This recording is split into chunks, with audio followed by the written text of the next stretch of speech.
Hey guys, and welcome back to Only the Brave. My name is, of course, Dane Smith. I think we are getting a little acquainted now, because it's been a couple of episodes and we are in season 2. So welcome to our YouTube subscribers. Thanks so much for joining us.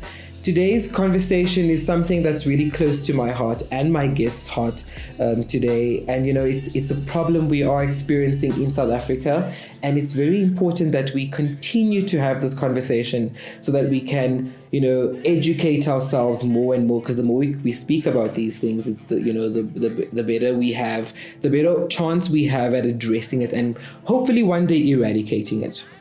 So it has been found that the World Health Organization ran a study, and they found that 60,000 women and children have been victims of gender-based violence. And of course, this number is not accurate because of all the unreported cases that are found.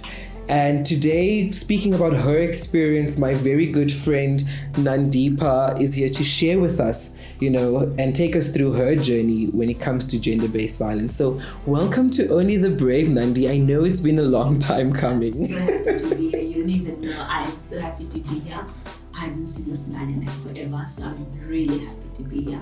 And it's so funny because we've been saying let's do this, and we never get to do it. So today is the day, guys. Yeah, because they were just building up to this, just getting all the equipment together. Because like I mentioned to you, some of my equipment had to go in for repairs. So there was just technical blocks after technical blocks. But I'm glad we are here today and we can finally. And you take him seriously. No, but and Nandi has been texting me friend, when's the equipment up? I'm ready. These are my available dates, and so. But eventually, we are here to have this conversation, and I'm so grateful that you are brave enough to share your story, because I remember as your friends, we went through this with you as well, because you were communicating it with us, and we were back and forth at the time, texting and stuff, and I'm very glad that you are sharing this to the world. Can I just tell you that I'm laughing now because I find humor in everything. One of the days when I started to walk out, Dane was so mad at me. He's just like, Nandipha, how can you allow this? And I was like, listen, Dane, you haven't been in this situation, so hush. And then he explained his story, so I understood where the anger came from. So I'm glad to be here, friend. And I haven't seen you in ages. I know. So it's like a little reunion, and then a little bit of podcasting going with it. We just multitasking, because as adults, our lives are a little bit busy now and stuff. So thank you so much for making the time, and I'm glad that we're actually doing this. Yes, friend. Thank you for having me. I can't express that enough. Yeah. So we're gonna jump into it because this time around our episodes are not that long. We're just trying to be quick and effective. So just to jump into it, take us through your journey with this with your perpetrator. How it started, how it ended. One of the things that as an abuser you talk about when you go through this thing, you're always so quick to point out he did this, it was such a bad relationship, and you forget to point out actually I stayed even when he did abuse me, and we forget to point out that actually in the time frame he was a good boyfriend. That's why even during the abuse he decided to stay. Mm-hmm. I'll be honest with you, 80% is bad, 20% is good. I was dating a very violent man, a man that every time you go out, you're worried that, oh my goodness, he's going to get into a fight with someone. He was, that type of people that are always ready for fights. Yes. And he was that type of boyfriend. So I want to say he was good. Yes, he was good. Because there was obviously something that attracted you to him. But I can't sit here and say that, because the first couple of weeks of us dating, I said to him, you're going to beat me up. And I said to him, I even asked him, do you have mommy issues? And his friend, I remember this kid day, his friend in the background laughed. I think it's because of my personality. Yes, because you're very upfront, very straightforward. It comes across as a joke. Yeah. And I was like, no, man, do you have mommy issues? And his friend laughed in the background, and he kept quiet. And that's where the problem started. You know what they say in Xhosa? I don't know if they say, I don't know in English what they say. They say, No, I don't know. if you don't respect your mother, who are you? Oh, yes. You know? So those are the jokes that I used to make, not knowing the kind of person that he was. So you were like kind of also like, there was like little triggers in what you were saying to him. You know, and it came to a point where I realized, actually I'm in shit. Because he would show me in front of his friends, and his friends would not say anything to it, you know. But the funny thing is that you still go back. That's the funniest thing about abuse, guys, is that you see that you're being abused, but yet you still go back. I had my friends telling me, get out. I had one close friend, not friends anymore, that said to me, get out. And I was like, fuck you. I'm still gonna stay. Sorry for cursing. I'm still gonna stay, you know. So this thing is real, guys, and let me tell you something, as friends, as the outside friends, you can't tell an abused woman to leave the relationship. She needs to decide within herself. Yeah, and you saying that, what was your mindset at the time when you were experiencing this abuse? What made you stay? Honestly, if I had to answer that question, I don't know. I don't know. I'm scared to say this. Maybe my parents will be watching it. I don't know. Maybe it's the sex. I don't know. I don't know. Yeah, I mean, because this is you speaking your truth. So whatever it was, you know, because someone out there might also relate, because they might be feeling the same. Like, I don't know why I'm staying, because they don't want to look at things like the sex or the person's looks and whatever. You know, they want to be more deep when they do discuss this with people. When they do ask, why did you stay? They want to, you know, be like, no, he was a good person. He did that and whatever. My boyfriend was not a good person. He was not a good person, and I picked it up from the word go. But I stayed. I wasn't working that time. Yeah. The whole part of my situation in terms of not working, we were there every single step. And listen, as a woman, it's kind of hard to be dating when you're not working, because you're just like, what do you have to offer? And I was at the lowest point in my life as well. Yes. You know, what have I got to offer? Oh, so your self-esteem was also the all-time low. Because at a normal situation, I'll never allow that. Even now, I'll never allow a man to disrespect me. You know, and I always say that to my friends. And I say, listen, as long as you work, don't ever let a man disrespect you, because that's when he belittles you. Yes. You know, it's not okay, guys. It's not okay. Next question. No, because I'm now just thinking, when you mentioned that his friends it was like a norm for them. So his friends never warned you, because there's always that like good friend that speaks up about it or out about it, that says, you know what, be careful. This, my friend, you know, has a bit of a temper. This is his history. Not, you know, there was never that like, you know, a warning. It was always bro code for them. So I always tell people this story. So there was a situation where, you know how I am. I'm a caterer. People that might know me, and people hate that about me. I'm always the one to ask a man, what do you want to eat? So this one time, we're helping his friend move, and me being loud, you know I'm loud. Sometimes I don't even hear that I'm loud. So his friend says to me, you're loud. Yeah, so I'm like, okay, I accept it, I'm loud. I apologize. And his friend says, we say in Xhosa, Lewe is a direct translation of this thing. That's what he was saying to me. The friend was saying this to me. And I looked at my boyfriend, I'm like, are you going to be okay with your friend addressing me as Lewe, a thing? Yes. And my boyfriend just laughed it off. That's the kind of relationship I was in. His friend could disrespect me in front of him. There's one friend of his called me a bitch in front of him, and he said he didn't hear. Which I think was bullshit, because everybody else around him heard. Yes. This is the day that he actually beat me up. Yes, because I remember we had this conversation and that evening, and I think the friends just left. Yes. Listen, I had my faults as well. I won't stand and say I was perfect. You know, I became the disrespectful girlfriend. I was disrespecting him because he brought that out. And you know what? There's one friend of mine that I say this to, and I say, if a person brings out a bad character in you, or brings out the worst in you, leave that person. Yeah. I don't know how to say to a man, because I was never raised like that. Yeah. As you said, I'm a daddy's girl. One of the things that you said when you're opening. So I know how to respect the next person, especially as a male. So saying I don't even think about it. I found myself saying Yeah, you just lost all kind of respect. It's very disrespectful. Yes. You know? So he brought the worst in me, and unfortunately he brought the worst, but I was still there to stay. I was still thinking, let's do this, you know? Yeah, let's see. Because I know there was also a time where you were like, okay, friend, I think, you know, I had the conversation with him. He wants to change. I want him to change. You saw the best in him. You wanted him to go on, get onto the straight and narrow. Because I know he's a father, and I think you said, I'm not sure if it was a daughter. And you were like, is this what you want for your daughter? Exact words. Those are the exact words I said to him. I said, "You treating me this way? Is this how you want your daughter to be treated by a man?" You know? And you know what the saddest part is about everything, Dane? I had my faults. I know that. I won't sit here and say I was perfect. I wasn't perfect of me. I had my faults. He brought out the worst in me. And so after we broke up, I went to therapy and I texted him and I said to him, "You know what?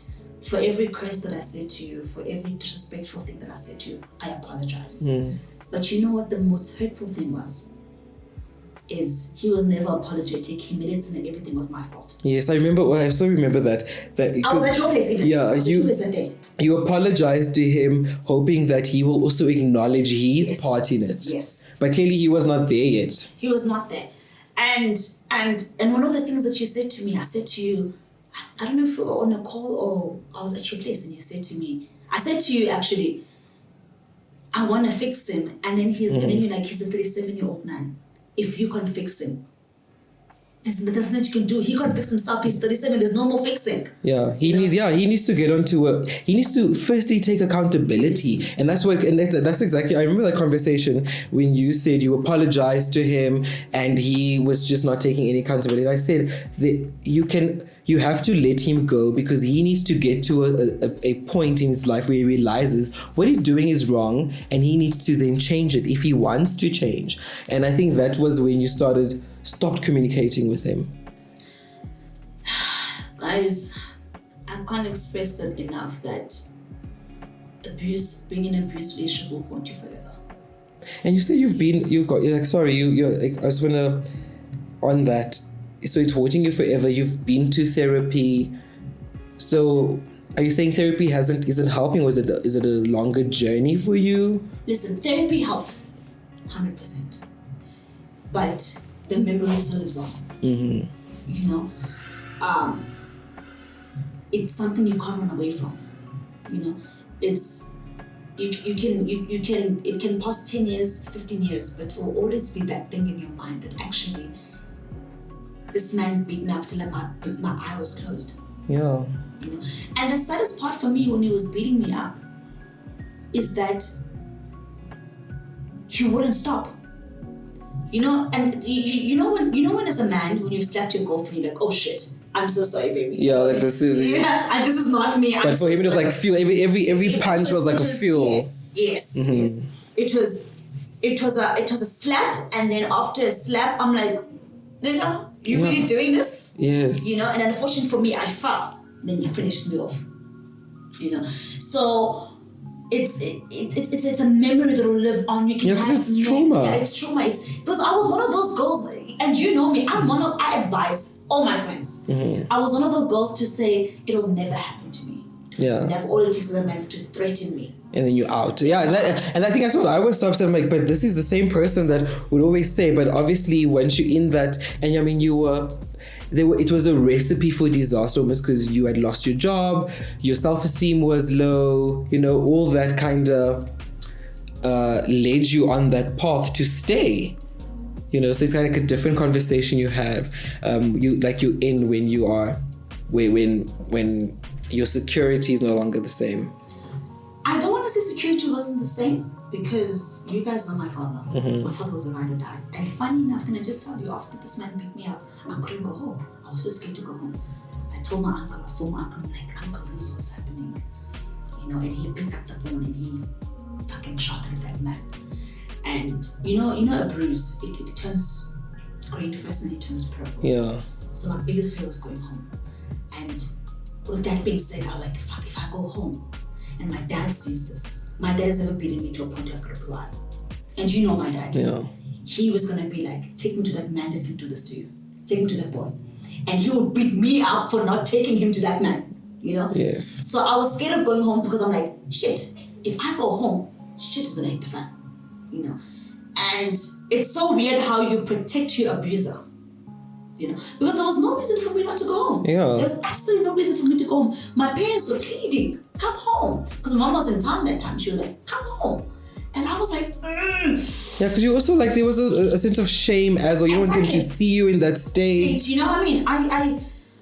It was, and then I actually decided to go home, and it was a very dark place for me, very, very dark place. That's when I decided to. I actually wanted to check myself into, you know, those hospitals. I don't know what they call them. Yeah, those, yeah. Yeah, but then they like you need assessment first in terms of. Yeah, there's a whole process you have to go through before you can get admitted. Yeah. That nonsense. And you know what the funniest thing is? Abuser has a power. An abuser has a power over you. I don't know how they do it. They don't do it with them being there, but they've got this thing that you can't go through life without them. Yeah, they're great manipulators. I don't know how it works. So that's why I never want to judge a person that's been through abuse and say leave, because they're in this state that they can't live without their abuser. Yeah, and I was one of those. Excuse me. And it's a very goes. I know. I'm not gonna speak to Dane now as a person that's doing this interview, but I'm gonna speak to you as a woman. You know, we sit here and we think, oh my goodness, what am I gonna be without this man? Especially if he's providing for you in terms of financially, whatever. Sex is good. You're thinking you're not gonna get sex anywhere else. But let me tell you something. There's life after. It might come across as you can't imagine yourself. Oh my goodness, what am I gonna do? There's life after. And that life is amazing. You know, it's not worth it. Because I've gone through this thing 2 years ago, but it still lives in my head. Now, if you're going through that every single day in your life, that's not healthy. It's not healthy, like women. And I don't know how long this interview is going to be, but I thought my closing note was going to be, I posted up, I think 3 or 4 days ago, and I said, if you can't find happiness within yourself, you can't go to somebody else. You need to find. No one can provide you that happiness. That's how we end up in that situation. Yes. That's how we end up in that situation, because you're like, oh my God, I can't live without this man. You can. We're not closing the thing. I want to know because like when I opened, I spoke about the stats that the World Health Organization has found because women don't report. Did you report him? Did you go to the police station? I don't know who I was talking to this about. So I went, and unfortunately for me, I had alcohol in my system that day. And to make matters worse, he had poured beer on me. That's the most fortunate. He was sober, and that's the part that hurts me the most because he was sober. So that day, he was fighting, and then he poured alcohol on me. So I had braids that time. So you know how braids sticks, yeah. So I got to the police station. It was around about 2-3 o'clock in the morning. It was winter time because this happened 19 July. Yeah, 19 July. So it's actually gonna be a year. Yeah, like 2 years. Yeah. So I went to the police station. Thomas and Skumba were talking about this.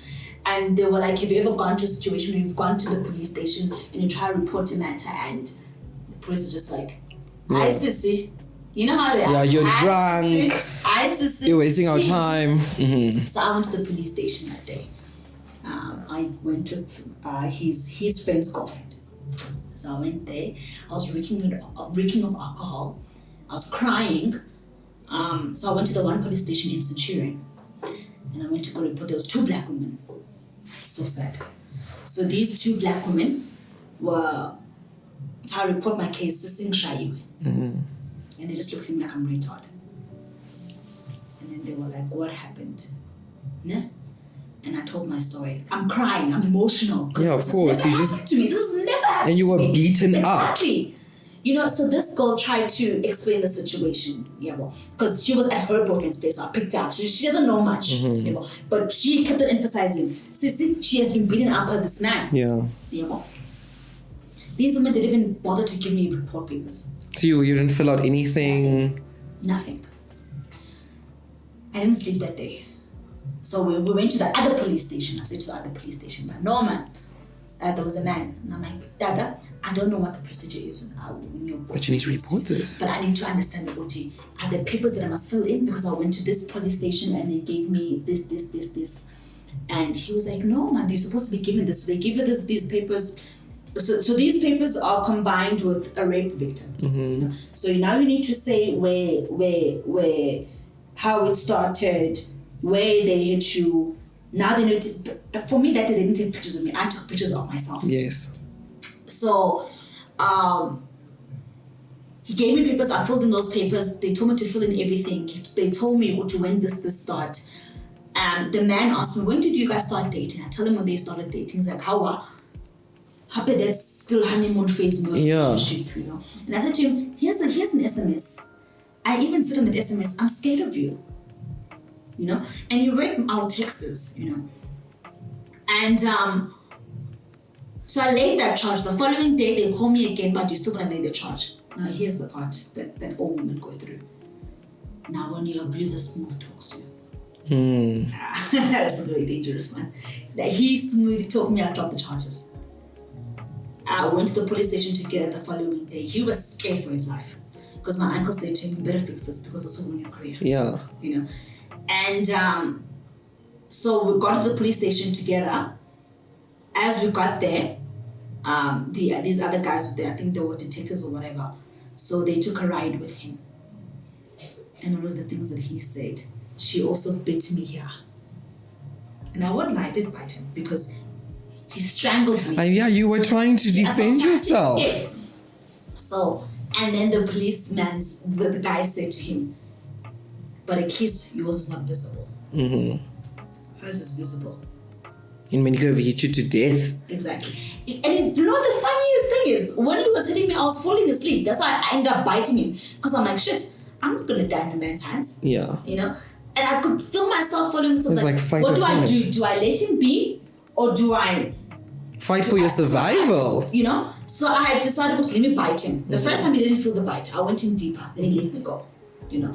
So, going back to what you said, I did report it, but I needed to go to 2 different police stations to report the situation, you know, to report the situation. And it's sad. It is sad. It's sad. You know what broke my heart? There was a white lady there. She's like, baby girl, don't let this go.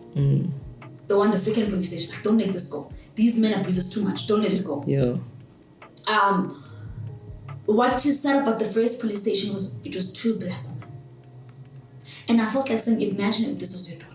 Imagine, and these are, and you know, outside of the race factor, like you are a woman, and another woman is coming to you for help, and you are in a position where you can help them, and you're not there to. I mean, you are in this position to help people, and you can't do that. It's really disheartening that as we probably speak and as this will air, there'll be women that will be going through the same experience, and the help is just not there from another woman as well. And it's pretty sad, Dane. It's pretty. It's very sad. Like, it's sad, and we've come to a point in our lives, especially this generation, that when a man beats you up, they ask, "What did you do?" There's no excuse. There's no excuse. It's like getting raped. What were you wearing? Exactly. And I think those are the things that we have in, you know, that's the problem we have in our society, is that they're always asking the victim, and the perpetrator gets away with so much because these questions aren't, they're not asked with those questions like, why did you do that? Like, yes. You know, what, there's so much we need to do. And I think conversations like this, and I hope one day I will have a conversation with someone who did abuse women, you know, just to get their perspective, and who's obviously overcome that, someone who has wanted to heal from, because it's a very dark space for someone to want to beat someone up, you know. So we need to understand why they do what they do so that we can fix the problem. So I'm very grateful for you for sharing your story with us. It's a very painful one. Like, yeah. For every woman that is going through it, you need to find it within yourself. You can't be told by friends. Because when you guys told me to walk away, I ended up phoning crying. I'm sorry to mention her name. She called me crying. She's like, one of the things that she asked me, funny thing about him, So I told him what I had said. I understand, what does this man do for you? So I told him that I was expecting. And he's like, one of the things he said, I wish she lose that baby. I was like... Because she was there fighting for you. And I was like, nah. Yeah, this is not it. I hope that he's getting the help he needs, and I hope he's watching this or listening to this, and for men who are abusers, I hope that, this gets them thinking that there's something that they need to work on, because there's really something dark happening to them that they need to address and they need to overcome, because we can no longer live in the society where women and children are getting killed, and abused at the hands of men.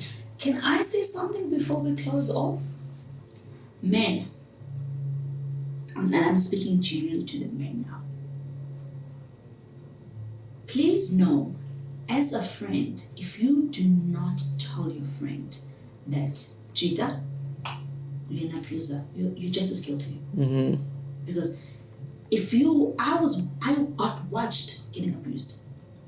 They watched me getting abused emotionally and they did nothing. Please know, men, if you watch your friend beating up or emotionally abusing a woman, you're just as guilty. You're capable of it. Because you watched it happening. So, men, if you find your guy friend, yes, I know the situation, but it's none of my business, but there's a limit to it. There's a limit, and you guys know that limit. So if you watch your friend speaking to their girlfriend in a specific way, call him out. Otherwise, you're just as guilty. Yeah, thanks for that. I think that's so powerful and that's so true. We do need to speak up and call out our friends when we do see, they're not doing the right thing. So thank you for revisiting that. I know it must, be a little traumatic. So thank you so much for being brave enough, Nandi. I love you so much for this, friend. We'll always be supportive as your friends. And so thank you for everyone. Comment, let's have this conversation. If you want to share your story, the comment section is there. We'll reach out, to each other, and email me on bravemenessay@gmail.com and we can have this conversation. Nandi, thank you so much. Thank you for having me, Dane. For coming and chatting to us. Thank you so much. I feel like this needs to be heard. It needs to be.